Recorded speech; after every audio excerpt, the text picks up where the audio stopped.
Hi guys, welcome back to my channel. ನಾನು ನಿಮ್ಮಾನು. So ಇವತ್ತಿನ ಈ ಲಾಗ್ಗೆ ನಿಮ್ಮೆಲ್ರಿಗೂ ವೆಲ್ಕಮ್. ತುಂಬ ತಿಂಗಳುಗಳಾದಮೇಲೆ ಹತ್ತತ್ರ 7 ತಿಂಗಳು ಮೇಲಾಗಿದೆ ನಾನು ಲಾಗ್ನ ಮಾಡಿ. ಸೊ 7 ತಿಂಗಳಾದಮೇಲೆ ನೀವು ನನ್ನನ್ನು ನೋಡ್ತಾ ಇದ್ದೀರಾ. ಐ ಹೋಪ್ ನೀವೆಲ್ಲರೂ ಚೆನ್ನಾಗಿದ್ದೀರಾ ಅಂತ.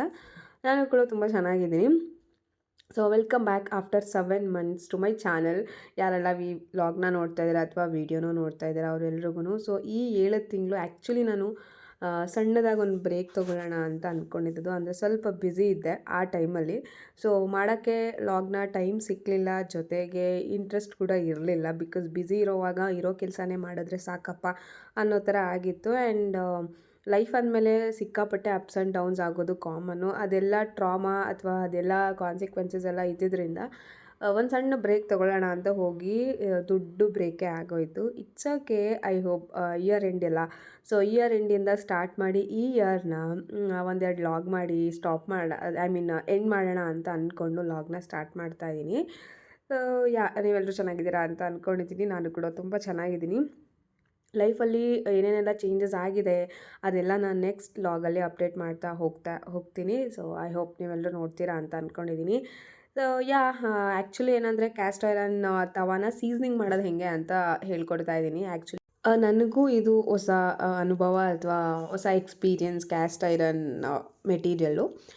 ಸೊ ಏನಂದರೆ ಇತ್ತೀಚೆಗೆ ನಾನು ತುಂಬ ದಿನದಿಂದ ಅಂದ್ಕೊತಿದ್ದೆ, ಲೈಕ್ ನಾರ್ಮಲ್ ತವ ಏನಿದೆ ಅಲ್ಲ, ಅದು ಕೋಟಿಂಗ್ ತವ ಅಥವಾ ನಾನ್ ಸ್ಟಿಕ್ ತವಾಯಿಂದ ಶಿಫ್ಟ್ ಆಗೋಣ ಅಂತ. ಬಿಕಾಸ್ ನಾನು ಯಾವಾಗಲೂ ದೋಸೆ ಚಪಾತಿ ಮಾಡಿದವಾಗಲೆಲ್ಲ ಇಟ್ ಸ್ಮೆಲ್ಸ್ ಲೈಕ್ ಒಂಥರ ಅಂತ ಅನಿಸುತ್ತೆ. ಅಂದರೆ ಸೀದೋಗಿರೋ ಥರ, ಏನೋ ಪ್ಲಾಸ್ಟಿಕ್ ಸೀದಾಗ ಸ್ಮೆಲ್ ಬರುತ್ತಲ್ಲ ಆ ಥರ ಅನಿಸ್ತಾ ಇತ್ತು. ಸೊ ಇತ್ತೀಚೆಗೆ ನಾವು ನೋಡ್ತಾ ಇರ್ತೀವಲ್ಲ ಯಾವಾಗ್ಲೂ ಏನೋ ಕ್ಯಾನ್ಸರ್ ಆ ಕ್ಯಾನ್ಸರ್ ಈ ಕ್ಯಾನ್ಸರ್ ಅಂತ ನಂಗೆ ಸಿಕ್ಕಾಪಟ್ಟೆ ಭಯ ಆಗ್ತಾಯಿತ್ತು. ಇಟ್ಸ್ ಲೈಕ್ ಒಂಥರ ತಲೆಯಲ್ಲಿ ಯಾವಾಗಲೂ ಕೊರಿತಿರೋದು. ದೋಸೆ ಚಪಾತಿ ಮಾಡಿದಾಗೆಲ್ಲನೂ ಅನ್ಕೊತಾ ಇದ್ದೆ ನಾನು, ಐ ಶುಡ್ ಶಿಫ್ಟ್ ಐರನ್ ತವಾಗೆ ಶಿಫ್ಟ್ ಆಗಬೇಕು ಅಂತ ಅನ್ಕೊತಾ ಇದ್ದೆ. ಫೈನಲಿ ಫ್ಲಿಪ್ಕಾರ್ಟ್ ಸ್ಕ್ರಾಲ್ ಮಾಡುವಾಗ ಸಿಕ್ತು. ಸೊ ತೊಗೊಂಡೆ ಬಿಡೋಣ, ಏನಾದರೂ ಆಗಲಿ ಅಂಥೇಳಿ ತೊಗೊಂಡಿದ್ದೆ. ಓಕೆ, 800 ರುಪೀಸ್ ಚೇಂಜ್ ಅದು. ಅದಕ್ಕೆ ನಿಜವಾಗ್ಲೂ ವರ್ತ್ ಅಂದರೆ ವರ್ತ್ ಆಯಿತಾ. ಆಲ್ರೆಡಿ ಟ್ರೈ ಕೂಡ ಮಾಡಿದ್ದೀನಿ ನಾನು. ಇದರಲ್ಲಿ ಚಪಾತಿ ಮತ್ತು ದೋಸೆ ಎರಡೂ ಟ್ರೈ ಮಾಡಿದ್ದೀನಿ. ತುಂಬ ಚೆನ್ನಾಗಿ ಬಂದಿದೆ. ಏನಿಲ್ಲ, ಸೀಸ್ನಿಂಗ್ ಮಾಡೋದು ತುಂಬ ಈಸಿ ಆಯಿತಾ. ಫಸ್ಟ್ ಆಫ್ ಆಲ್ ನಾವು ನೀಟಾಗೆ ವಾಶ್ ಮಾಡ್ಕೊಬೇಕು. ಏನು ಡಿಸ್ ವಾಷರ್ ಲಿಕ್ವಿಡಿಂದಾನು ಅಥವಾ ಏನು ಯೂಸ್ ಮಾಡ್ತೀವೋ ಸೋಪು, ಅದರಿಂದ ನೀಟಾಗಿ ಎರಡೂ ಕಡೆ ವಾಶ್ ಮಾಡಿಕೊಂಡು ಒಂದು ಸ್ವಲ್ಪನೂ ನೀರಿರಬಾರ್ದು ಆ ಥರ ಅದನ್ನು ಡ್ರೈ ಮಾಡ್ಕೋಬೇಕು. ಇನ್ನೊಂದೇನೆಂದರೆ ಇದು ಐರನ್ ಆಗಿರೋದ್ರಿಂದ ನಾವು ನೀರು ಬಿಟ್ಟರೆ ತುಕ್ಕಿಡಿಯೋ ಚಾನ್ಸಸ್ ಇರುತ್ತೆ. ಈವನ್ ರಸ್ಟ್ ಕೂಡ ನಮ್ಮ ಹೆಲ್ತ್ಗೆ ಒಳ್ಳೆಯದಲ್ಲ. ಸೊ ಹಾಗಾಗಿ ನೀಟಾಗಿ ವಾಶ್ ಮಾಡಿಕೊಂಡು ನೀಟಾಗಿ ಡ್ರೈ ಮಾಡ್ಕೋಬೇಕು. ಅದಾದಮೇಲೆ 2ರಿಂದ 3 ಸ್ಪೂನಷ್ಟು ಆಯಿಲ್ನ ಹಾಕ್ಕೋಬೇಕಾಗತ್ತೆ. ಆಯಿಲ್ ಹಾಕ್ಕೊಂಡು ನೀಟಾಗಿ ಸ್ಪ್ರೆಡ್ ಮಾಡಬೇಕು. ತವಾ ಮೇಲ್ಗಡೆ ಮತ್ತು ತವಾ ಕೆಳಗಡೆ ಎರಡೂ ಕಡೆಯೂ ನೀಟಾಗಿ ಸ್ಪ್ರೆಡ್ ಮಾಡಿ ಅದನ್ನು 20 ಮಿನಿಟ್ಸ್ ಅಷ್ಟು ಲೋ ಫ್ಲೇಮಲ್ಲಿಟ್ಟು ನಾವು ಬಿಸಿ ಮಾಡಬೇಕಾಗತ್ತೆ. ಸೊ ದಟ್ ಬಿಸಿ ಮಾಡಿದವಾಗ ಆಯಿಲ್ಲು ನೀಟಾಗಿ ಅಬ್ಸರ್ವ್ ಆಗುತ್ತೆ ಅಂತ ಹೇಳಿಬಿಟ್ಟು ತವಾಗೆ ಈ ಥರ ಮಾಡೋದು. ಆಯಿಲ್ ಇದ್ದಷ್ಟು ರಸ್ಟ್ ಹಿಡಿಯೋ ಚಾನ್ಸಸ್ ಕಮ್ಮಿ. ಸೊ ಇತ್ತೀಚೆಗೆ ಸೀಸನ್ಡ್ ವೆಸಲ್ಸ್ ಅಥವಾ ಸೀಸನ್ಡ್ ಪಾತ್ರೆಗಳು ಬರ್ತದೆ. ಅಂದರೆ ಮುಂಚೆನೇ ಸೀಸ್ನಿಂಗ್ ಆಗಿರುತ್ತೆ, ಬಟ್ ನಾನು ತೊಗೊಂಡಿದ್ದು ಸೀಸನ್ಡ್ ತವಾ ಏನಲ್ಲ. ಸೊ ಹಾಗಾಗಿ ಸೀಸ್ನಿಂಗ್ ಮಾಡ್ತಾಯಿದ್ದೀನಿ ಅಷ್ಟೇ. 20 ಮಿನಿಟ್ಸ್ ಇಟ್ಟು ಲೋ ಫ್ಲೇಮಲ್ಲಿ ಬಿಸಿ ಮಾಡಿ 2 ಡೇಸ್ ಬಿಸಿಲಲ್ಲಿ ಇಟ್ಟರೆ ಅಷ್ಟೇ ಸಾಕು, ನಿಮ್ಮ ತವಾ ರೆಡಿ ಆಗುತ್ತೆ. ಸೊ ನೀವು ದೋಸೆ ಚಪಾತಿ ಏನು ಬೇಕಾದರೂ ಮಾಡ್ಕೋಬೋದು. ಆ್ಯಂಡ್ ಮಾಡ್ಕೊಳ್ಳೋಕ್ಕಿಂತ ಮುಂಚೆ ಸ್ವಲ್ಪ ಆಯಿಲ್ ಸ್ಪ್ರೇ ಮಾಡಿ ದೋಸೆ ಅಥವಾ ಚಪಾತಿನ ಬೇಯಿಸ್ಬೇಕಾಗತ್ತೆ. Hey guys, welcome back to my channel. ನಾನು ನಿಮ್ಮ ಪ್ರೀತಿ Anu. So welcome back to my new vlog. So ಈ ಲಾಗ್ ನಿಮಗೆ ಒಂಥರ ಹೊಸದು ಅಂತ ಅನಿಸುತ್ತೆ. ಸೊ ಚೇಂಜ್ ಆಗಿದೆ ಅಂತ ಅನಿಸುತ್ತೆ. ನಾನು ಹೋಗ್ತಾ ಎಲ್ಲ ಹೇಳ್ತೀನಿ ನೀನು ಚೇಂಜ್ ಆಗಿದೆ ಅಂತ ಹೇಳಿಬಿಟ್ಟು. ಆ್ಯಂಡ್ ತುಂಬ ದಿನದಿಂದ ಅನ್ಕೊತಾ ಇದ್ದೆ ದ್ಯಾಟ್ ನಾನು ಒಂದು ಕ್ಯಾಸ್ಟ್ ಐರನ್ ತವಾ ತೊಗೋಬೇಕು ಅಂತ. ಬಿಕಾಸ್ ಲಾಸ್ಟ್ ನಾನು ಯೂಸ್ ಮಾಡ್ತಿದ್ದೆ ಅಲ್ಲ, ಅದು ಬಂದು ಏನು ಹೇಳ್ತಾರೆ, ನಾನ್ ಸ್ಟಿಕ್ ಅಥವಾ ಕೋಟೆಡ್ ತವಾ ಅಂತ ಹೇಳ್ತಾರಲ್ಲ, ಅದನ್ನು ಯೂಸ್ ಮಾಡ್ತಾ ಇದ್ದೆ. ಲಿಟ್ರಲಿ ಅದು ಸ್ವಲ್ಪ ತುಂಬ ತಿನ್ನಿದ್ರಿಂದ ದೋಸೆ ಅಥವಾ ಏನೇ ಮಾಡಿದ್ರು ಅಷ್ಟೊಂದು ಚೆನ್ನಾಗಂತ ಅನ್ನಿಸ್ತಾ ಇರಲಿಲ್ಲ. ಸೊ ಅದರಿಂದ ನಾನು ಚೇಂಜ್ ಮಾಡೋಣ ಅಂತ ಅಂದ್ಕೊತಾ ಇದ್ದೆ. ಆ್ಯಂಡ್ ಫೈನಲಿ ನಿನ್ನೆ ಫ್ಲಿಪ್ಕಾರ್ಟಲ್ಲಿ ಹಾಗೆ ಸ್ಕ್ರಾಲ್ ಮಾಡುವಾಗ ಐ ಫೌಂಡ್ ದಿಸ್ ಏನು beautiful caste iron tawa that brand ಬಂದು ಹ್ಯೂಮನ್ ಹೈಡ್ರೋ ಅಂತ. ಆಲ್ಮೋಸ್ಟ್ ಇದಕ್ಕೆ 4.5 ಸ್ಟಾರ್ಸ್ ಏನೋ ಬಂದಿತ್ತು. ಐ ಥಾಟ್ ಅಷ್ಟೊಂದು ಸ್ಟಾರ್ಸ್ ಇದ್ದರೆ ತುಂಬ ಜನ ತೊಗೊಂಡಿರ್ತಾರೆ, ಐ ಮೀನ್ ರೇಟಿಂಗ್ಸ್ ಚೆನ್ನಾಗಿರುತ್ತಲ್ಲ. ಸೊ ತೊಗೊಂಡು ಒಂದ್ಸಲ ಟ್ರೈ ಮಾಡೋಣ ಅಂತ ಹೇಳ್ಬಿಟ್ಟು ತೊಗೊಂಡೆ. ನಾನು ಹೆಂಗೆ ಬರುತ್ತೋ ಅಂತ ಅಂದ್ಬಿಟ್ಟು, ಬಿಕಾಸ್ ಜಸ್ಟ್ 804 ರುಪೀಸ್ ಅಷ್ಟೇ. ಬಟ್ ಕ್ವಾಲಿಟಿ ಆ್ಯಂಡ್ ಗೇಜ್ ಏನಿದೆಲ್ಲ ವೆಯ್ಟ್ ಅದು ಕೂಡ ತುಂಬ ಚೆನ್ನಾಗಿ ಬಂದಿದೆ. ಆ್ಯಂಡ್ ಓಕೆ, ಬ್ರ್ಯಾಂಡ್ ಗುಡ್ ಅಂತ ಅನ್ನಿಸ್ತಾ ಇದೆ. ಸೊ ಸೀಸ್ನಿಂಗ್ ಮಾಡೋಣ. ಆ್ಯಕ್ಚುಲಿ ನನ್ನ very first caste iron items ಅಂತ ಅನಿಸುತ್ತೆ. ನನ್ನ ಹತ್ರ ಯಾವುದೇ ಥರ ಕ್ಯಾಸ್ಟ್ ಐರನ್ ಅಥವಾ ಸೀಸ್ನಿಂಗ್ ಮಾಡೋ ಅಂಥದ್ದು ಯಾವುದೂ ತೊಗೊಂಡಿರಲಿಲ್ಲ. ಇದೇ ನನ್ನ ಎವರ್ ಫಸ್ಟ್ ಐಟಮ್ ಅಂತ ಅನ್ಬೋದು, ಸೀಸ್ನಿಂಗ್ ಮಾಡೋ ಅಂಥ ಐಟಮು. ಸೊ ಲೆಟ್ಸ್ ಟ್ರೈ ಹಿಂಗಾಗತ್ತೆ ಅಂತ. ಈಗ ಜಸ್ಟ್ ಒಂದು ವಿಡಿಯೋ ನೋಡಿಕೊಂಡು ಇದನ್ನೆಲ್ಲ ಸರ್ಕಸ್ ಮಾಡಿದ್ದು ಅಷ್ಟೊತ್ತಿಂದನು. ಸೊ ಇದನ್ನು 20 ಮಿನಿಟ್ಸ್ ತನಕ ಲೋ ಫ್ಲೇಮಲ್ಲಿ ಐರನ್ ಮಾಡಬೇಕು. ಸೊ ದಟ್ ಇದೇನಿದೆ ಆಯಿಲ್ ಅದೆಲ್ಲ ಅಬ್ಸರ್ವ್ ಆಗೋವರೆಗೂ 20 ಮಿನಿಟ್ಸ್ ಆದಮೇಲೆ ಹೆಂಗೆ ಬರುತ್ತೆ ಅಂತ ನೋಡೋಣ. ಆ್ಯಂಡ್ ಅದ್ರ ಜೊತೆಗೆ ನೀವು ಆಲ್ರೆಡಿ ನೋಡಿರೋ ಥರ ಇದೊಂದು ಸ್ಪ್ಯಾಚುಲಾ ಕೂಡ ಕೊಟ್ಟಿದ್ದಾರೆ. ಓಕೆ, ಗುಡ್ ಕ್ವಾಲಿಟಿ ಆಫ್ ಏನೋ ವುಡನ್ ಸ್ಪ್ಯಾಚುಲಾ ಕೊಟ್ಟಿದ್ದಾರೆ, ಚೆನ್ನಾಗಿದೆ. ಇದು ವಾಶ್ ಮಾಡಿ ಯೂಸ್ ಮಾಡೋಣ. ಆ್ಯಂಡ್ ಬೆಸ್ಟ್ ಪಾರ್ಟ್ ಏನು ಇಷ್ಟ ಆಯಿತು ಅಂದರೆ ಸಿಲಿಕಾನ್ ಹೋಲ್ಡರ್ಸ್ ಇಷ್ಟ ಆಗಿದ್ದು. ಆಲ್ಮೋಸ್ಟ್ ನಾನು ಯಾವುದು ಕ್ಯಾಸ್ಟ್ ಐರನ್ ತವಾದಲ್ಲೂ ನೋಡಿಲ್ಲ, ಬಟ್ ಈ ತವಾದಲ್ಲಿ ಏನು ಹೋಲ್ಡರ್ಸ್ ಕೊಟ್ಟಿದ್ದಾರೆ ಸಿಲಿಕಾನ್ದು, ಚೆನ್ನಾಗಿದೆ ಅಂತ ಅನ್ನಿಸ್ತು. ನ್ಯೂ ಕಾನ್ಸೆಪ್ಟ್ ಅಲ್ಲ, ಇದು ಓಲ್ಡ್ ಕಾನ್ಸೆಪ್ಟೇ, but new things.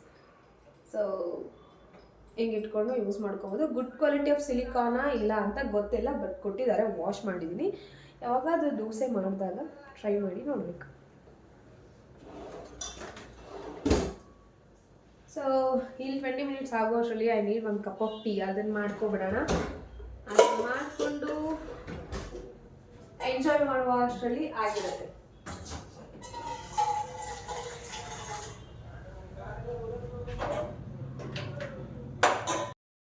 So tea ready ಆಯಿತು. ಇವಾಗ ಟೀನ ಕುಡಿಬೇಕು. ಏನಂದರೆ ಇತ್ತೀಚೆಗೆ ತುಂಬ ಅಡಿಕ್ಷನ್ ಆಗಿಬಿಟ್ಟಿದ್ದೀನಿ. ಅಂದರೆ ಒಂದು ದಿನಕ್ಕೆ ಒಂದು ಸಲ ಟೀ ಕುಡಿಬೇಕು ಅಂತ ಹೇಳಿಬಿಟ್ಟು, ಬಟ್ ಹಾಗೆ ಅಂತೂ ಕುಡಿಯಲ್ಲ. ಅದಕ್ಕೊಂದು ಸ್ವಲ್ಪ ಶುಂಠಿ ಹಾಕ್ಕೊಂಡು ಕುಡಿತೀನಿ. ಇವಾಗ ಚಳಿ ಆಗಿರೋದ್ರಿಂದ ಒಂದು ಸ್ವಲ್ಪ ಏನಾದರೂ ಊಟದಲ್ಲಿ ಇಂಬ್ಯಾಲೆನ್ಸ್ ಆಯಿತು ಅಂದರೆ ಗಂಟ್ಲು ಕೆರೆತ ಬರೋದು, ತಲೆನೋವು, ನೆಗಡಿ, ಜ್ವರ ಇದೆಲ್ಲ ಬರ್ತಿದ್ದಲ್ಲ. ಸೊ ಹಾಗಾಗಿ ಈ ಥರ. ಆಮೇಲೆ ಇತ್ತೀಚೆಗೆ ಸ್ವಲ್ಪ ನನಗೆ ನಾನು ಟೈಮ್ ಕೊಟ್ಕೋತಾ ಇದ್ದೀನಿ. ನಂಗೆ ಅದು ನಿಜ ಖುಷಿ ಆಗ್ತದೆ. ಮುಂಚೆ ಎಲ್ಲ ಮಧ್ಯಾಹ್ನ ಟೈಮು ಅಂತಂದರೆ ಬೆಳಗ್ಗೆಯಿಂದ ಸಂಜೆ ತನಕ ಸಲೂನಲ್ಲಿರೋದು ಅಥವಾ ಬೇರೆ ಏನಾದರೂ ಕೆಲಸ ಮಾಡೋದು ಈ ಥರ ಮಾಡ್ತಾಯಿದ್ದೆ. ಬಟ್ ಇತ್ತೀಚೆಗೆ ಒಂದು ಸ್ವಲ್ಪ ಕಮ್ಮಿ ಮಾಡಿದ್ದೀನಿ. ಅಂದರೆ ಯಾವಾಗಲೂ ಕೆಲಸನೇ ಮಾಡ್ತಾ ಇರೋದು ಆ ಥರ ಮಾಡಲ್ಲ. ಒಂದು ಸ್ವಲ್ಪ ನನಗೆ ಅಂತ ಟೈಮ್ ಕೊಟ್ಕೊಳ್ತೀನಿ. ಫಾರ್ ಎಕ್ಸಾಂಪಲ್, ಇವಾಗ ಮಧ್ಯಾಹ್ನ ಮನೆಗೆ ಬರೋದು, ಮಲ್ಕೊಳ್ಳೋದು, ಒಂದು ಸ್ವಲ್ಪ ಏನಾದರೂ ನನ್ನ ಕೆಲಸ ಏನಿದೆ ಅದನ್ನು ಮಾಡ್ತಾಯಿದ್ದೀನಿ. ಮುಂಚೆ ಆದರೆ ಬೆಳಿಗ್ಗೆಯಿಂದ ಸಂಜೆ ತನಕ ಸಲೂನಲ್ಲೇ ಇರಬೇಕು, ಮನೆಗೆ ಬರಬಾರ್ದು, ಆ ಥರ ಮೈಂಡ್ ಸೆಟ್ ಇತ್ತು. ಬಟ್ ಇವಾಗ ಹಾಗಿಲ್ಲ. ಯಾವಾಗಲೂ ಕೆಲಸ ಅಂತ ಇದ್ದರೆ ಈ ಏಜ್ ಕಳೆದೋಗ್ಬಿಡುತ್ತಲ್ಲ. ಸೊ ಏಜ್ ಆದಮೇಲೆ ಮತ್ತೆ ಏಜ್ಗೆ ನಾವು ಬರೋಕ್ಕಾಗಲ್ಲ. ಆ್ಯಂಡ್ ಈ ಏಜ್ನ ನಾವು ಮತ್ತೆ ಎಂಜಾಯ್ ಅಂತೂ ಮಾಡೋಕ್ಕಾಗಲ್ಲ. ಸೊ ಹಾಗಾಗಿ ಒಂದು ಸ್ವಲ್ಪ ಈ ಟೈಮ್ ಏನಿದೆ ಅದನ್ನು ಎಂಜಾಯ್ ಮಾಡೋಣ ಅಂತ ಮಾಡ್ತಾಯಿದ್ದೀನಿ. ಸೊ ಆ್ಯಕ್ಚುಲಿ ಇವಾಗ ನೀವೇ ನೋಡ್ತಿರೋ ರೂಮ್ ಬಂದು ನಮ್ಮ ಮನೇಲಿ ಇನ್ನೊಂದು ರೂಮ್ ಆಯಿತಾ. ಇಟ್ಸ್ ಲೈಕ್ ನಾನು ಸ್ವಲ್ಪ ದಿನದಿಂದ ಇದನ್ನು ಒಂಥರ ಸ್ಟುಡಿಯೋ ಥರ ಸೆಟಪ್ ಮಾಡ್ಕೊಂಡಿದ್ದೀನಿ. ಅಂದರೆ ಪ್ರಾಪರಾಗೆಲ್ಲ ಡೆಕೋರೇಟ್ ಎಲ್ಲ ಮಾಡಿ, ಆರ್ಗನೈಸ್ ಎಲ್ಲ ಏನೂ ಮಾಡಿ ಸೆಟಪ್ ಮಾಡಿಲ್ಲ. ಒಂದು ಸ್ವಲ್ಪ sari dripping classes, Nile art classes ಮತ್ತು ಮೇಕಪ್ ಕ್ಲಾಸಸ್ ಎಲ್ಲ ಮಾಡೋಣ ಅಂತ ಹೇಳಿಬಿಟ್ಟು ಐ ಕೆಪ್ಟ್ ದಿಸ್ ರೂಮ್ ಅದಕ್ಕೋಸ್ಕರನೇ ಅಂತ. ಟೀ ಎಲ್ಲ ಕುಡಿದು ಒಂದು ಸ್ವಲ್ಪ ಫ್ರೆಶ್ ಅಪ್ ಆಗಿ ಎಲ್ಲ ಆದಮೇಲೆ ಸಂಜೆ ಇವಾಗ ಅಡುಗೆನ ಸ್ಟಾರ್ಟ್ ಮಾಡ್ಕೊಂಡಿದ್ದೀನಿ. ಸ್ವಲ್ಪ ಬೇಗನೆ ಅಡುಗೆ ಮಾಡಿಬಿಡ್ತೀನಿ ಅಂತ. ಬಿಕಾಸ್ ಚಳಿ ಇರೋದ್ರಿಂದ ಒಂಥರ ಅಂದರೆ ಚಳಿ ಜಾಸ್ತಿ ಆದಾಗ ಕೆಲಸ ಮಾಡೋಕ್ಕಾಗಲ್ಲ. ಸೊ ಹಾಗಾಗಿ ಸಂಜೆನೇ ಸ್ವಲ್ಪ ಒಂದು 5, 6, 7 ಒಳಗಡೆ ಅಡುಗೆ ಮಾಡಿ ಇಟ್ಕೊಂಡ್ಬಿಡ್ತೀನಿ. ಸೊ ದಟ್ ಆರಾಮಾಗಿ ತಿನ್ಬೋದು, ಇರ್ಬೋದು. ಮತ್ತು ಚಳಿ ಆದ್ರೂ ಆರಾಮಾಗಿ ಬೇಗ ಮಲ್ಕೊಂಬಿಡ್ಬೋದು ಅಂತ. ಐ ಥಿಂಕ್ ನನಗೆ ಸ್ವಲ್ಪ ಬುದ್ಧಿ ಬಂದಾಗಿಂದ ನನಗೆ ಈ ಸೀಸನ್ ಏನಿದೆಲ್ಲ, ಈ ಸಲ ಈ ಇಯರು ಸಿಕ್ಕಾಪಟ್ಟೆ ಚಳಿ. ಹೆಂಗಂದರೆ ಮನೆ ಒಳಗಡೆ ಸ್ವೆಟರ್ ಎಲ್ಲ ಹಾಕಿ ಪ್ಯಾಕ್ ಮಾಡ್ಕೊಂಡಿದ್ರು ಚಳಿ ಅಂತ ಅನ್ಸುತ್ತೆ, ಅಷ್ಟು ಚಳಿ ಇದೆ. ಸೊ ಇವತ್ತು ಉಪ್ಪು ಸಾಂಬಾರು ಮಾಡೋಣ ಅಂತ ಹೇಳಿಬಿಟ್ಟು ಅಮ್ಮ ಸೊಪ್ಪೆಲ್ಲ ಕೊಟ್ಟಿದ್ರು ಆಯಿತಾ, ಮಿಕ್ಸ್ ಮಾಡಿ. ಅಂದರೆ ಎಲ್ಲ ಥರ ಸೊಪ್ಪು ಇದೆ ಅದರಲ್ಲಿ. ಅದಕ್ಕೋಸ್ಕರ ಹಸಿ ಕಾಳೆಲ್ಲ ಹಾಕಿಬಿಟ್ಟು ಸೊಪ್ಪು ಪಲ್ಯ ಮಾಡಿ ಉಪ್ಪು ಸಾಂಬಾರು ಮಾಡೋಣ ಅಂಥೇಳಿ ಮಾಡ್ತಾಯಿದ್ದೀನಿ.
ಎಷ್ಟು ಕೆಲಸ ಮಾಡಿದ್ರು ಕೆಲಸನೇ ಮುಗಿಯಲ್ಲ ಆಯಿತಾ. ಸೊ ಬೆಳಿಗ್ಗೆ ತೊಳೆದಿರೋ ಪಾತ್ರೆನ ನಾನು ಇವಾಗ ಸಂಜೆ ಎತ್ತಿಡ್ತಾ ಇದ್ದೀನಿ. ಮೀನ್ಮೇಲೆ ನಾನು ಇಲ್ಲಿ ಅಡುಗೆ ಕೂಡ ಮಾಡ್ಕೊತಾ ಇರ್ತೀನಿ. ಅಡುಗೆ ಮಾಡ್ಕೊಂಡು ಆದಮೇಲೆಲ್ಲ ಮಾಡೋಣ ಅಂದರೆ ಟೈಮ್ ಆಗಿಬಿಡುತ್ತೆ ಅಂತ ಹೇಳಿಬಿಟ್ಟು ಅಡುಗೆ ಮಾಡ್ತಾ ಮಾಡ್ತಾ ಅಥವಾ ಏನಾದರೂ ವಿಷಿಲ್ಸ್ ಬರೋ ಟೈಮಲ್ಲಿ, ಈಗ ಕುಕ್ಕರ್ ಏನಾದರೂ ಕೆಲಸ ಮಾಡ್ತಿರುತ್ತಲ್ಲ ಆ ಟೈಮಲ್ಲಿ, ಆ ಗ್ಯಾಪಲ್ಲಿ ನಾನು ಸಣ್ಣ ಪುಟ್ಟ ಕೆಲಸ ಎಲ್ಲ ಮಾಡ್ಕೊತಾ ಇರ್ತೀನಿ. ಸೊ ಪಾತ್ರೆ ಜೋಡಿಸೋದಿತ್ತು, ಬೆಳಿಗ್ಗೆಯಿಂದ ಜೋಡಿಸಿರಲಿಲ್ಲ. ಯೂಶ್ವಲಿ ನಾನು ಬೆಳಿಗ್ಗೆ ತೊಳೆದಿರೋ ಪಾತ್ರೆ ಸಂಜೆನೇ ಜೋಡಿಸೋದು. ಇಮ್ಮಿಡಿಯೇಟ್ ಹೋಗಲ್ಲ. ಬಿಕಾಸ್ ಇವಾಗ ಸ್ವಲ್ಪ ನನಗೆ ಏನು ಹೇಳ್ತಾರೆ, ಈ ಥರ ಕ್ಯಾಬಿನೆಟ್ಸ್ ಇರೋದ್ರಿಂದ ವಾಟರ್ ಇರೋವಾಗಲೇ ಹಾಕಿದ್ರೆ ರಸ್ಟ್ ಹಿಡಿಯೋ ಚಾನ್ಸಸ್ ಇರುತ್ತೆ ಅಂತ ಹೇಳಿಬಿಟ್ಟು ಏನೇ ಇದ್ರೂ ನಾನು ಎಲ್ಲ ಡ್ರೈ ಆದಮೇಲೆ ಹಾಕ್ಕೊತೀನಿ. ಅಲ್ಲಿಂದಲ್ಲೇ ಹಾಕಿದ್ರೆ ರಸ್ಟ್ ಹಿಡಿದ್ಬಿಡುತ್ತೆ ಅಂತ ಹೇಳಿಬಿಟ್ಟು, ಅಥವಾ ಸ್ಮೆಲ್ ಬರುತ್ತೆ ಅಂತ ಹೇಳಿಬಿಟ್ಟು ಈ ಥರ ಮಾಡ್ತೀನಿ. ಬೆಳಗ್ಗೆ ತೊಳೆದಿರೋ ಪಾತ್ರೆಗಳನ್ನೆಲ್ಲ ರಾತ್ರಿ ಅಡುಗೆ ಮಾಡುವಾಗ ಅಥವಾ ನನಗೇನಾದರೂ ಸ್ವಲ್ಪ ಟೈಮ್ ಇತ್ತು, ಅಡುಗೆ ಏನು ಮಾಡೋದಿಲ್ಲ ಅನ್ನೋ ಟೈಮಲ್ಲಿ ಏನು ಮಾಡ್ತೀನಿ, ಈ ಥರ ಜೋಡಿಸ್ಕೊತೀನಿ. ಸ್ವಲ್ಪ ಮೆಸ್ಅಪ್ ಆಗಿದೆ, ಇಗ್ನೋರ್ ಮಾಡಿ. ಯಾಕಂದರೆ ಇವಾಗ ಈ ಥರ ಎಲ್ಲ ವಾರ್ಡ್ರೋಬ್ಸ್ ಅಥವಾ ಕ್ಯಾಬಿನೆಟ್ಸ್ ಇರೋದ್ರಿಂದ ನನಗೆ ಹೆಂಗಂದರೆ ಅರ್ಜೆಂಟಲ್ಲಿ ಇಟ್ಬಿಟ್ಟು ಹೋಗಿರ್ತೀನಿ. ವೀಕ್ಲಿ ಒನ್ಸ್ ಅಥವಾ 2-3 ಡೇಸ್ ಒನ್ಸ್ ನೀಟಾಗಿ ಎಲ್ಲನೂ ಆರ್ಗನೈಸ್ ಮಾಡಿ ಅರೇಂಜ್ ಮಾಡಿ ಇಟ್ಕೊತೀನಿ. ಸೊ ಇದೆಲ್ಲ ಆದಮೇಲೆ ನೆಕ್ಸ್ಟ್ ಡೇ ಮಾರ್ನಿಂಗಿಗೆ ಏನು ಬ್ರೇಕ್ಫಾಸ್ಟ್ ಮಾಡೋದು ಅಂತ ತಲೆ ಕೆಟ್ಟೋಗ್ಬಿಟ್ಟಿರುತ್ತೆ. ಅದನ್ನು ಮುಂಚೆನೇ ಪ್ಲ್ಯಾನ್ ಮಾಡಿ ಇಟ್ಕೊಂಡಿರ್ತೀನಿ. ಅಂದರೆ ನೈಟೇ ಕೂಡ ಪ್ಲ್ಯಾನ್ ಮಾಡಿ, ಅಥವಾ ಏನಾದರೂ ಪ್ರಿಪೇರ್ ಮಾಡೋದಿದ್ದರೆ ವೆಜಿಟೇಬಲ್ಸ್ ಕಟ್ ಮಾಡೋದು, ಚಪಾತಿ ಹಿಟ್ಟು ಕಲಸೋದಿರ್ಬೋದು, ಕಾಳು ಅಥವಾ ಏನಾದರೂ ನೆನೆ ಹಾಕೋದಿರ್ಬೋದು, ಇದನ್ನೆಲ್ಲ ಮಾಡಿ ಇಟ್ಕೊಂಡ್ರೆ ಬೆಳಿಗ್ಗೆ ಏನು ಮಾಡಬೇಕು ಅಂತ ಕ್ಲಾರಿಟಿ ಇರುತ್ತೆ, ಕ್ಲಿಯರ್ ಇರುತ್ತೆ. ಸೊ ದಟ್ ಬೆಳಗ್ಗೆ ಎದ್ದ ತಕ್ಷಣ ನಾವು ಕೆಲಸ ಸ್ಟಾರ್ಟ್ ಮಾಡ್ಕೊಬೋದು. ಏನಾದರೂ ನಾವು ಪ್ರಿಪೇರ್ ಮಾಡ್ಕೊಂಡಿಲ್ಲ, ಮುಂಚೆನೇ ಪ್ಲ್ಯಾನ್ ಮಾಡಿಲ್ಲ ಅಂತಂದರೆ ಆ ಇಡೀ ದಿನ ಫುಲ್ ಫ್ಲಾಪ್ ಆಗುತ್ತೆ, ಇಡೀ ದಿನ ಮೆಸ್ಅಪ್ ಆಗಿಬಿಡುತ್ತೆ. ಸೊ ಇವಾಗೇನಂದರೆ ಪಾಪು ಸ್ಕೂಲ್ಗೆ ಹೋಗೋದು ಒಂದು ಸ್ವಲ್ಪ ಲೇಟ್ ಆಯಿತಾ, ಇನ್ ದ ಸೆನ್ಸ್ ಅವಳಿಗೆ ವ್ಯಾನ್ ಬರುತ್ತೆ. ವ್ಯಾನಿಗೆ ಹಾಕಿರೋದ್ರಿಂದ ಒಂದು 9:20 ಅಥವಾ 9:15 ಈ ಥರ ಬರುತ್ತಲ್ಲ. ಸೊ ಆರಾಮಾಗಿ ವ್ಯಾನ್ ಬಂದು ಮನೆಯಲ್ಲೇ ಪಿಕ್ ಮಾಡೋದ್ರಿಂದ ಎಲ್ಲ ಪ್ರಿಪೇರ್ ಮಾಡಿ ಇಟ್ಕೊಂಡ್ರೆ ಒಂದು 8 o'clockಗೆ ಎದ್ರು ನಡ್ಕೊಳ್ಳುತ್ತೆ ಅಂತ ಹೇಳಿಬಿಟ್ಟು ನಾನು ಈಗ ಮುಂಚೆನೇ ಆ್ಯಸ್ ಯೂಶ್ವಲ್ ನಾನು ಮುಂಚೆನೂ ಹಾಗೆ ಮಾಡ್ತಿದ್ದಿದ್ದು, ಬಟ್ ಈಗಲೂ ಹಾಗೆ ಮಾಡ್ತೀನಿ. ಆರಾಮಾಗಿ ಮಲ್ಕೋಬೋದಲ್ಲ, ಒಂದು ಸ್ವಲ್ಪ ಹೊತ್ತು ಎಕ್ಸ್ಟೆಂಡ್ ಮಾಡ್ಕೊಬೋದಲ್ಲ ನಿದ್ದೆನ ಅಂತ ಹೇಳಿಬಿಟ್ಟು. ಸೊ ಬೆಳಿಗ್ಗೆಗೆ ಚಪಾತಿ ಮಾಡೋಣ ಅಂತ ಹೇಳಿ ರೆಡಿ ಮಾಡ್ಕೊತಾ ಇದ್ದೀನಿ. ಪ್ಲೇನ್ ಚಪಾತಿ ಮಾಡೋದಕ್ಕಿಂತ ಜಾಸ್ತಿ ನಾನು ಈ ಥರ ಏನಾದರೂ ಪ್ಯೂರೀಸೋ ಲೈಕ್ ಏನಾದರೂ ಗ್ರೇಟ್ ಮಾಡಿ ಹಾಕೋದು ಹಿಂಗೆ ಮಾಡ್ತಾಯಿರ್ತೀನಿ. ನನ್ನ ರೆಗ್ಯುಲರ್ ವ್ಯೂವರ್ಸ್ ಅಥವಾ ರೆಗ್ಯುಲರಾಗಿ ನನ್ನ ವ್ಲಾಗ್ಸ್ನ ನೋಡೋರಿಗೆ ಗೊತ್ತಿರುತ್ತೆ. ಯಾಕೆ ಈ ಥರ ಮಾಡ್ತೀನಿ ಅಂದರೆ, ನನ್ನ ಮಗಳು ಪಲ್ಯಗಳನ್ನ ತಿನ್ನಲ್ಲ, ಗ್ರೇವೀಸ್ನ ತಿನ್ನಲ್ಲ, ಅವಳು ಹಾಗೆ ವಾಪಸ್ ತೊಗೊಂಬರ್ತಾಳೆ. ಆ್ಯಂಡ್ ಮನೇಲೂ ಕೂಡ ತಿನ್ನಲ್ಲ, ಖಾರ ಅಂತ ಹೇಳಿಬಿಟ್ಟು. ಸೊ ಹಾಗಾಗಿ ಏನು ಮಾಡ್ತೀನಿ, ಇವಾಗ ನಾವೇನಾದರೂ ಪಲ್ಯ ಮಾಡಬೇಕು ಅಂದರೆ ವೆಜಿಟೇಬಲ್ಸ್ ಹಾಕಿರ್ತೀವಿ, ಅದನ್ನು ತಿನ್ನಲ್ಲ ಅನ್ನೋ ಒಂದು ಕಾರಣಕ್ಕೆ ಏನು ಮಾಡ್ತೀನಿ ಅಂದರೆ, ಈ ಥರ ಚಪಾತಿ ಹಿಟ್ಟು, ದೋಸೆ ಹಿಟ್ಟಲ್ಲೆಲ್ಲ ಮಿಕ್ಸ್ ಮಾಡಿಬಿಟ್ಟು ಸ್ಕ್ಯಾಮ್ ಮಾಡ್ತೀನಿ. ಸೊ ನಾನಿವತ್ತು ಕ್ಯಾರೆಟು ಮತ್ತು ಬೀಟ್ರೂಟ್ ಎರಡೂ ಹಾಕ್ತಾಯಿದ್ದೀನಿ. ಕ್ಯಾರೆಟ್ನ ಸಣ್ಣದಾಗಿ ತುರ್ಕೊಂಡಿದ್ದೀನಿ ಆ್ಯಂಡ್ ಬೀಟ್ರೂಟ್ನ ಪ್ಯೂರಿ ಮಾಡಿ ಹಾಕ್ತಾಯಿದ್ದೀನಿ. ಸೊ ದಟ್ ಪಿಂಕ್ ಕಲರ್ ಇರುತ್ತೆ ಆ್ಯಂಡ್ ಮಧ್ಯೆ ಕ್ಯಾರೆಟ್ ಕೂಡ ಬಾಯಿಗೆ ಸಿಗೋದ್ರಿಂದ ಕ್ಯಾರೆಟ್ ತುರಿ ಚೆನ್ನಾಗಿರುತ್ತೆ ಅಂತ ಹೇಳಿಬಿಟ್ಟು ಈ ಥರ ಮಾಡ್ತೀನಿ. ನನ್ನ ಲೈಫಲ್ಲಿ ಚಪಾತಿ ಮಾಡೋದಂದರೆ ಅಯ್ಯೋ ಹಿಟ್ಟು ಕಲಿಸ್ಬೇಕಾ ಅನ್ನೋ ರೇಂಜಿಗೆ ಇತ್ತು. ಬಟ್ ನಾನೊಂದು ಏನು ಹೇಳ್ತಾರೆ, ಫುಡ್ ಪ್ರೊಸೆಸರ್ನ ತೊಗೊಂಡಿರೋದ್ರಿಂದ ಸೀರಿಯಸ್ಲಿ ನನಗೆ ಎಷ್ಟು ಬೆನಿಫಿಟ್ ಆಗಿದೆ ಅಂದರೆ ಹೇಳೋಕ್ಕಾಗಲ್ಲ ಅಷ್ಟು. ಚಪಾತಿ ಅದು ಹಿಟ್ಟನ್ನ ಕಲಿಸ್ಬೋದು, ನೀಡಿಂಗ್ ಇದೆ. ಆಮೇಲೆ ಬೀಟ್ರೂಟ್ ಎಲ್ಲ ತುರಿಯೋಕ್ಕೆ ಮುಂಚೆ ಕಷ್ಟ ಆಗೋದಾಯ್ತಾ, ತುರಿಬೇಕಾಗತ್ತೆ ಅಂತಲೇ ಬೀಟ್ರೂಟ್ ತೊಗೊತಾ ಇರಲಿಲ್ಲ ನಾನು. ಬಟ್ ಇವಾಗ ಬೀಟ್ರೂಟ್ ತುರಿಯೋಬೋದು ಅಥವಾ ಸಣ್ಣದಾಗಿ ತರಕಾರಿ ಕಟ್ ಮಾಡ್ಕೊಬೋದು, ಚಪಾತಿ ಹಿಟ್ಟು ಕಲಿಸ್ಬೋದು ಆರಾಮಾಗಿ, ಏನೂ ಪ್ರಾಬ್ಲಮ್ ಇಲ್ದೇ.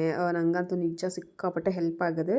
ಏನಕ್ಕೆ ಅಂತ ಗೊತ್ತಿಲ್ಲ, ನನಗೆ ತುಂಬ ಜನ ಲಿಂಕ್ ಕೇಳಿದ್ರು ಇದನ್ನು ಆಯಿತಾ. ಫ್ಲಿಪ್ಕಾರ್ಟು ಅಮೆಝಾನಲ್ಲಿ ಸಿಗುತ್ತೆ, ಬಟ್ ಯಾಕೋ ಇದು ಅನ್ಅವೈಲೇಬಲ್ ಇದೆ. ಯಾರೋ ಪ್ರಾಡಕ್ಟ್ಸೇ ಅನ್ಅವೈಲೇಬಲ್ ಇದೆ. ಕೆಲವೊಂದೊಂದು ಅವರೇನಾದರೂ ಅಪ್ಗ್ರೇಡ್ ಮಾಡಿದಾರೋ ಅಥವಾ ಈ ಪ್ರಾಡಕ್ಟ್ಸ್ ಏನಾದರೂ ಬ್ಯಾನ್ ಮಾಡಿದಾರೋ I don't know. But link ಸಿಗ್ತಾಯಿಲ್ಲ ಆ್ಯಂಡ್ ಜೊತೆಗೆ ಈ ಪ್ರಾಡಕ್ಟ್ಸ್ ಅನ್ಅವೈಲೇಬಲ್ ಅಂತ ಬರ್ತಾ ಇದೆ. ಸೊ ಚಪಾತಿ ಹಿಟ್ಟು ಕಲಿಸ್ಕೊಂಡು ಮೀನ್ವೈಲ್ ನಾನಿಲ್ಲಿ ಮುದ್ದೆ ಕೂಡ ಮಾಡ್ಕೊತಾ ಇದ್ದೀನಿ. ಅಟ್ ಎ ಟೈಮ್ ಸೈಮಲ್ಟೇನಿಯಸ್ ಆಗಿ ಒಂದು ಏನಾದರೂ ಮೆಷಿನರಿ ವರ್ಕ್ ಆಗ್ತಿದ್ರೆ ಇನ್ನೊಂದು ನಾನು ವರ್ಕ್ ಮಾಡ್ತಾ ಇರ್ತೀನಿ ಪಕ್ಕದಲ್ಲಿ. ಸೊ ಮುದ್ದೆ ಜೊತೆಗೆ ಚಪಾತಿ ಹಿಟ್ಟು ಕೂಡ ಕಲಿಸ್ಕೊಂಡು ನಾನು ಸಂಜೆಗೆ ಊಟ, ಬೆಳಿಗ್ಗೆ ಬ್ರೇಕ್ಫಾಸ್ಟಿಗೆ ಏನು ಬೇಕೋ ಅದನ್ನು ರೆಡಿ ಮಾಡಿಡ್ತಾಯಿದ್ದೀನಿ. ಆ್ಯಂಡ್ ಸ್ವಲ್ಪ ಕಾಳೆಲ್ಲ ಮೊಳಕೆ ಕಟ್ಟಿರಲಿಲ್ಲ ನಾನು ಇತ್ತೀಚೆಗೆ ಒಂದು 15-20 ಡೇಸಿಂದ. ಅದಕ್ಕೋಸ್ಕರ ಮೊಳಕೆ ಎಲ್ಲ ಕಟ್ಟೋಣ ಅಂತ ಹೇಳಿಬಿಟ್ಟು ಹೆಸ್ರು ಕಾಳು ಮತ್ತು ಹುರುಳಿಕಾಳನ್ನು ಎರಡನ್ನೂ ನೆನೆ ಹಾಕ್ತಾಯಿದ್ದೀನಿ. ಸೊ ಪಾಪು ಸ್ಕೂಲ್ ಟೈಮಿಂಗ್ಸ್ ಚೇಂಜ್ ಆಗಿದೆ. ಮುಂಚೆ 1:30ಗೆ ಬರ್ತಿದ್ಲು, 9 to 1:30. ಬಟ್ ಇವಾಗ ಅವಳಿಗೆ 3:30 ಮನೆಗೆ ಬರೋಷ್ಟರಲ್ಲೇ 3:30 ಆಗುತ್ತೆ. ಪ್ರಾಬಬ್ಲಿ ಅವಳಿಗೊಂದು 3ಗೆ ಬಿಡ್ಬೋದು ಅನಿಸುತ್ತೆ ಸ್ಕೂಲು. ಸೊ 3:30 ಆಗುತ್ತೆ, 3:30, 3:45 ಆಗುತ್ತೆ ಮನೆಗೆ ಬರೋ ಅಷ್ಟರಲ್ಲಿ. ಸೊ ಹಾಗಾಗಿ ಅವಳಿಗೆ ಬಾಕ್ಸ್ ಅಂದರೆ ಲಂಚ್ ಬಾಕ್ಸ್ ಜೊತೆಗೆ ಸ್ನ್ಯಾಕ್ಸ್ ಬಾಕ್ಸ್ ಕೂಡ ಕೊಡಬೇಕು. ಮುಂಚೆ ಬರೀ ಸ್ನ್ಯಾಕ್ಸ್ ಬಾಕ್ಸ್ ಇತ್ತು, ತಿನ್ನೋದಷ್ಟೇ ಆಗಿತ್ತು, ಬಾಕ್ಸಿಗೆ ಏನಾದರೂ ಹಾಕಿ ಕಳಿಸ್ಬೋದಾಗಿತ್ತು. ಬಟ್ ಆದರೂ ನಾನು ಆವಾಗಲೂ ಊಟ ಹಾಕಿ ಕಳಿಸ್ತಾ ಇದ್ದೆ, ತಿನ್ಕೊಂಡು ಬರಲಿ ಅಂತ. ಮನೇಲಿ ತಿಂದಿರಲ್ಲ ಅಲ್ಲ, ಶಾರ್ಟ್ ಪೀರಿಯಡ್ ಆಫ್ ಟೈಮಲ್ಲಿ ಬ್ರೇಕ್ ಇರುತ್ತೆ ಅಂತ ಹೇಳಿ. ಸೊ ಇತ್ತೀಚೆಗೆ ಹಂಗಾಗಿರೋದ್ರಿಂದ ಅವರು ಸ್ಟ್ರಿಕ್ಟಾಗೆ ಮೆನು ಕೊಟ್ಟಿದ್ದಾರೆ, ಲೈಕ್ ನೀವು ಈ ದಿನ ಇದೇ ಕೊಡಬೇಕು ಅಂತ ಹೇಳಿ. ಒಂದೊಂದು ಡ್ರೈ ಫ್ರೂಟ್ಸು, ವೆಜಿಟೇಬಲ್ಸು, ಫ್ರೂಟ್ಸು, ಈ ಥರ ಸ್ಯಾಂಡ್ವಿಚ್ಚು ಇದೆಲ್ಲ ಏನೂ ಕೊಡೋಂಗಿಲ್ಲ. ಬ್ರೆಡ್ಡು, ಬಿಸ್ಕೆಟ್ಸು, ಆಮೇಲೆ ಚಿಪ್ಸ್ ಇದೆ ಏನಂದರೆ ಏನೂ ಕೊಡೋಂಗಿಲ್ಲ ಅವ್ರ ಸ್ಕೂಲಲ್ಲಿ. ಇದೊಂದು ಬೆಸ್ಟ್ ಪಾರ್ಟ್ ನನಗಿಷ್ಟ ಆಯಿತು. ಯಾಕಂದರೆ ಆ ಸ್ನ್ಯಾಕ್ಸ್ ಅಂತ ಅಂದಿದ ತಕ್ಷಣ ಅವ್ರಿಗೆ ಇದೆ ಮೈಂಡ್ಸೆಟ್ಟಿಗೆ ಬರೋದು. ಬಟ್ ಸ್ನ್ಯಾಕ್ಸ್ ಅಂದರೆ ಹೆಲ್ದಿ ಸ್ನ್ಯಾಕ್ಸ್ ಅಂತ ಈ ಥರ ಇದು ಮಾಡಿದ್ದಾರೆ. ಮೊಳಕೆ ಕಟ್ಟಿರೋ ಕಾಳುಗಳು, ಪಲ್ಯಗಳು, ಈ ಥರ ನಿಜ ನನಗೆ ಸ್ಕೂಲ್ ಚೇಂಜ್ ಮಾಡಿರೋದ್ರಿಂದ ತುಂಬ ಬೆನಿಫಿಟ್ಸ್ ಇದೆ, ಹೇಳೋಕ್ಕಾಗಲ್ಲ ಅಷ್ಟೊಂದು. ಸೊ ಎಲ್ಲ ಕೆಲಸ ಮುಗೀತು ಇವಾಗ. ಅದಕ್ಕೋಸ್ಕರ ಅಡುಗೆ ಎಲ್ಲ ಮಾಡಿಟ್ಟಿದ್ನೆಲ್ಲ ಒಂದು ಕಡೆ ಸೈಡಿಗಿಟ್ಟು ಕಿಚನ್ ಕೌಂಟರ್ ಟಾಪ್ಸ್ನೆಲ್ಲ ಕ್ಲೀನ್ ಮಾಡಿ ಇಟ್ಕೊತಾ ಇದ್ದೀನಿ. ಬೆಳಿಗ್ಗೆ ಚಪಾತಿ ಜೊತೆಗೆ ಟೊಮೊಟೊ ಗೊಜ್ಜು ಮಾಡಮ್ಮ ಅಂತ ಹೇಳಿದ್ದಾಳೆ. ಸೊ ಅದನ್ನು ಮಾಡೋದ್ರ ಜೊತೆಗೆ ನಾನಿಲ್ಲಿ ತೊಂಡೆಕಾಯಿ ಇತ್ತು ಆಯಿತಾ. ಸೊ ತೊಂಡೆಕಾಯಿ ಮತ್ತು ಕಾಬೂಲ್ ಚನಾನ ಯೂಸ್ ಮಾಡಿಕೊಂಡು ಡ್ರೈ ಥರ ಮಾಡೋಣ ಸೈಡ್ ಡಿಶ್ಶಾಗಿ. ಸೊ ದಟ್ ಅವ್ಳಿಗೆ ಸ್ನ್ಯಾಕ್ಸ್ ಕೂಡ ಹಾಕಿ ಕಳಿಸ್ಬೋದು ಅಂತ ಹೇಳಿ ರೆಡಿ ಮಾಡ್ಕೊತಾ ಇದ್ದೀನಿ. ಅದಕ್ಕೆ ಸ್ವಲ್ಪ ಪೌಡರ್ಸ್ ಎಲ್ಲ ಮಾಡ್ಕೊಬೇಕು, ಅದನ್ನು ಕೂಡ ಇವತ್ತೇ ಮಾಡಿ ಇಟ್ಕೊಂಡ್ಬಿಡ್ತೀನಿ. ಸೊ ದಟ್ ನಾಳೆ ಬೆಳಿಗ್ಗೆ ಎದ್ದ ತಕ್ಷಣ ಜಸ್ಟ್ ಒಗ್ಗರಣೆ ಹಾಕ್ಕೋಬೇಕು ಆ ಥರ. ಆನಿಯನ್ಸ್ ಇದೆಲ್ಲ ಕಟ್ ಮಾಡಿ ಇಡಲ್ಲ, ನೀವು ಕೂಡ ಕಟ್ ಮಾಡಿ ಇಟ್ಕೊಂಬೇಡಿ. ಆ್ಯಕ್ಚುಲಿ ತರಕಾರಿನೂ ಕೂಡ ಕಟ್ ಮಾಡಿ ಇಡಬಾರ್ದು ಫ್ರಿಜ್ಜಲ್ಲಿ, ಬಟ್ ನಮಗೆ ಅದು ಅನಿವಾರ್ಯತೆ, ಏನೂ ಮಾಡೋಕ್ಕಾಗಲ್ಲ. ಸೊ ಹಾಗಾಗಿ ನಾನು ಹಿಂದಿನ ದಿನವೇ ಕಟ್ ಮಾಡಿ ಇಟ್ಕೊತೀನಿ. ಸೊ ಇದನ್ನು ಈ ಥರ ಕಟ್ ಮಾಡಿ ಒಂದು ಬಾಕ್ಸಲ್ಲಿ ಹಾಕಿ ಎತ್ತಿಟ್ಕೊತೀನಿ. ಬೆಳಗ್ಗೆ ಎದ್ದು ಜಸ್ಟ್ ಒಗ್ಗರಣೆ ಹಾಕೋದು ಅಷ್ಟೇ ಕೆಲಸ ಇರಬೇಕು, ಬೇರೆ ಏನು ಕೆಲಸನೂ ಇರಬಾರ್ದು ಅಂತ ಹೇಳಿಬಿಟ್ಟು. ಐ ಹೋಪ್ ಈ ಒಂದು ವ್ಲಾಗ್ ಆಫ್ಟರ್ 7 months ನಿಮ್ಮೆಲ್ಲರಿಗೂ ಇಷ್ಟ ಆಗಿದೆ ಅಂತ. ಇಷ್ಟ ಆಗಿದರೆ hit like, share and comment. And ಈ ವಿಡಿಯೋ ನೋಡೋದಕ್ಕೆ ನಿಮ್ಮೆಲ್ಲರಿಗೂ ತುಂಬ ಥ್ಯಾಂಕ್ ಯು. ಸೊ ನೆಕ್ಸ್ಟ್ ವಿಡಿಯೋದಲ್ಲಿ ಸಿಗೋಣ. ಅಂಟಿಲ್ ದೆನ್ ಟೇಕ್ ಕೇರ್, ಬಾಯ್.